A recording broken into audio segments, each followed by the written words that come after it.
Shalom Yasha'Allah.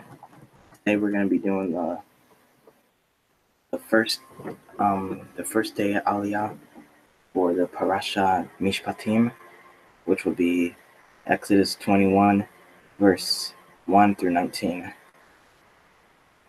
And these are the ordinances that you shall set before them. Should you buy a Hebrew slave, he shall work for 6 years, and in the 7th year he shall go out to freedom without charge.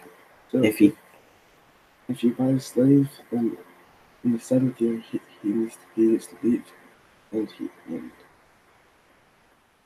leaves with him. He doesn't have to pay to leave. Continue. If he comes in alone, he shall go out alone. If he is a married man, his wife shall go out with him.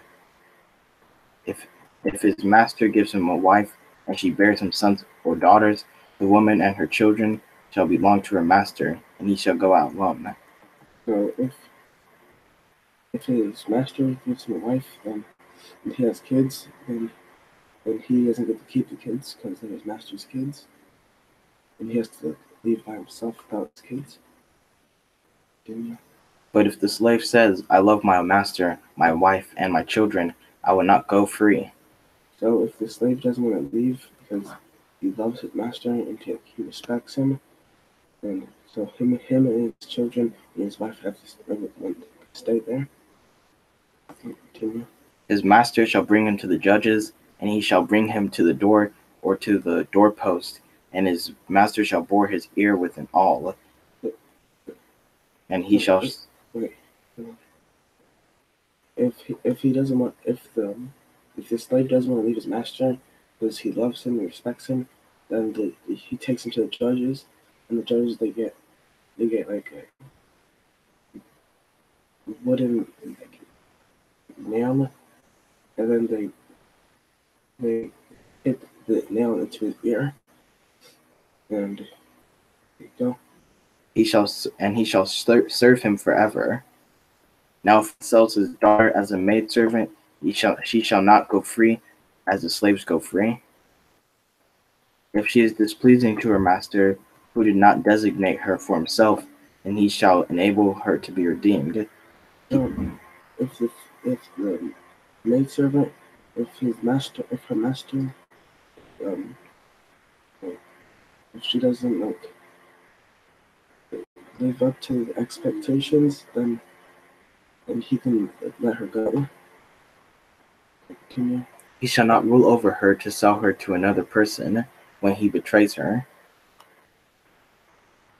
And if he designates her for his son, he shall deal with her according to the law of the daughters of Yasha'Allah. So if he gives a maidservant to his son as a wife, then they have to be married according to the laws. And be like regular wife. If he takes another wife for himself, he shall not diminish her sustenance, her clothing, or her marital relations. If he does not do these 3 things for her, she shall go without charge, without payment of money. She shall go free without charge, without payment of money. One who strikes a man so that he dies shall surely be put to death. If a man kills another man, then that man has to die, unless he kills him by accident. Continue.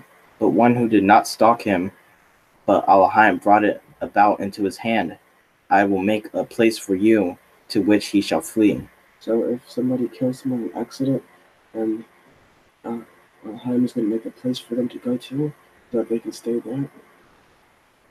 And the high priest dies.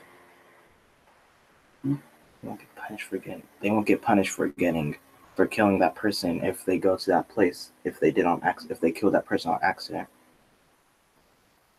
But if a man plots deliberately against his friend to slay him with cunning, even from my altar, you shall take him to die. So if a man kills him on purpose, then he has to die. Then you kill him. Continue. And one who strikes his father or his mother shall surely be put to death. If somebody hits their parents, they get killed. They get stoned. Continue. And whoever kidnaps a man and sells him, and he is found in possession, surely be put to death. So if you kidnap somebody and then sell them, and then somebody finds you with the person, then you get put to death. And one who curses his father or his mother shall surely be put to death. If you curse your father and your mother, like you say that you hate them or something like that, you're going to get put to death.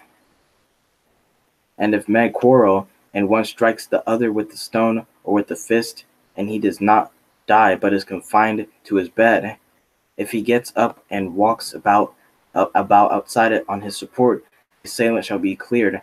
He shall give only payment for his enforced idleness, and he shall provide for his cure.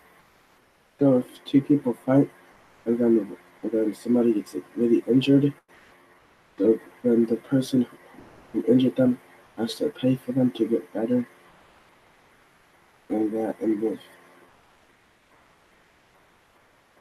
have to pay for being careless.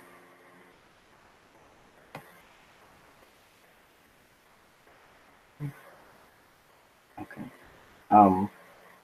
That was the Torah portion. The next new moon will be February 3rd at night at sunset, February 4th at sunset. And then the first day of the Passover will be April 18th at sunset to April 19th at sunset. Then the last day will be April 24th at sunset to April 25th at sunset. That's all. Shalom.